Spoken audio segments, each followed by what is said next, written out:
we have just on top of Marcus Smart, just cracking our top 15. And we're talking about before last year, this guy's not even close to our top 30. But this team that he played for last year, just they had a certain magic to him, and he was a big part of that. We have Dillon Brooks, who is a great player, another Canadian kid, second Canadian on our list today. I think we're breaking records. We have a great outlook for the potential in the Canadian basketball scene. But Dillon Brooks, a fantastic player. He had 16 points per game last year. Memphis with a playoff team. He's a big part of that. Him and John Morant and Jaren Jackson, they just really clicked together. And the three of them are really showing that Memphis can be a contender without having to go get another guy. They have the guys there. And as much as if we're looking at between Dillon Brooks and Marcus Smart last year, which one would you rather on your team? You'd probably rather Marcus Smart. Yes. But Marcus Smart's topped out. That's pretty much what he is. Dillon Brooks showed last year that he has a lot more potential than what we were giving him before, what we thought he had. And I think that team's only getting better. And as that team becomes more and more successful, he's even going to become a better player.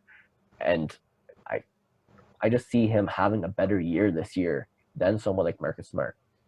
Yeah, and that's exactly why he finds himself so high on this list. Where, as great as Smart is on the defensive end, like you said, he's topped out in the fact he is 15. Like I could see him being 15 for a very long time, Marcus Smart. But I can't see him going above a guy like Dillon Brooks, who, like you said, is just on the rise. Clearly, he's the guy who reminds me a lot of Devin Booker, who, of course, Yep. their main attribute is just being a great shooter. And a lot of times we talk about other guys not being enough. But when you're contributing so much to the wins, like you said, I think it is enough for a guy like Dillon Brooks, where he can score anytime he gets the ball. And I think he's just going to continue to develop that ability, where he might not ever be, let's say, as good as Devin Booker is at just putting the ball in the net, but could he be one of the guys who we think almost as good as Devin Booker? Yeah, because he pretty much already is, honestly.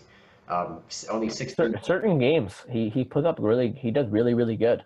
Yeah, I mean, 16 points per game last year just cracks the top 15 for shooting guard in that regard. But one of the most efficient shooting guards, like we've alluded to, also had a month over 20 points per game. I believe it was January, if I'm not mistaken. Also, like you said, his contribution to the wins is a very big thing. Not necessarily in, let's say, wins added, but in terms of how he performed when Memphis won. He had 19 points per game in their wins and only 12 in their losses. So of course he wanted to be consistent throughout, but when they were winning, like you mentioned, when they have opportunities to win the game, put the game out of play, whatever it may be, Dillon Brooks is there, he arrives, and that's something I think moving forward is, like you said too, it shows that they don't need to go get anyone else because they have pretty much all the guys they need already.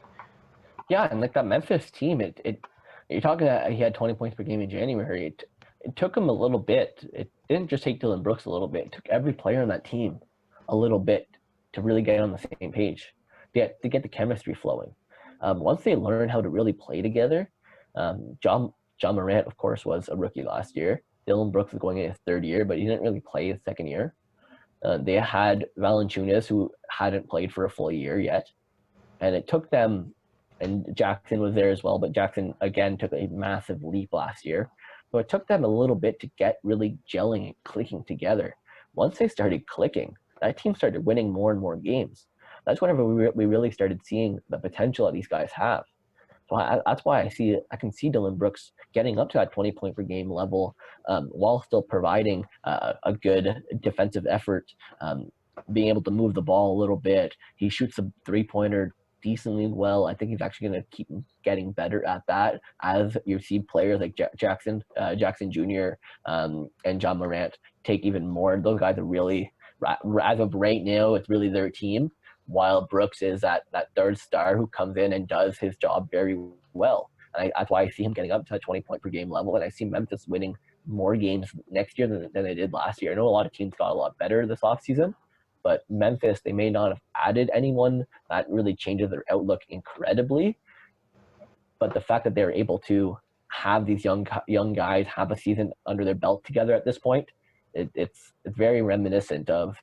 I know that they're never going to get to the level of the Warriors back in the day, but it's very reminiscent of how the Warriors were able to start clicking as time went on. And as that team clicks, they're so young, they can grow together over the next 10 years, and then they're going to be very interesting teams. Oh, definitely. And I mean, on that note too, with his three-point shooting, it's a guy who normally is pretty efficient, where he shoots well above 35%. But it was really post All-Star where he took a hit, where he hit 29. But ironically, his points per game went up. So it's a guy who doesn't necessarily need to only be a shooter to put the ball in the net. Where even when he's having those slumps, where he's not being the most efficient scorer, he could still find a way to get to the net, put the ball in, and again be more productive than he was. To start the season too much lower, obviously only a few games in October, but only 10 points per game. And then, like you said, just really kept getting better as the season went on. Yeah, and I can only see him keep getting better at this point. We see a couple other guys that we've talked about that we can see regressing, but so far, Dillon Brooks is one of those guys that's going to keep improving for sure. Definitely. Moving on.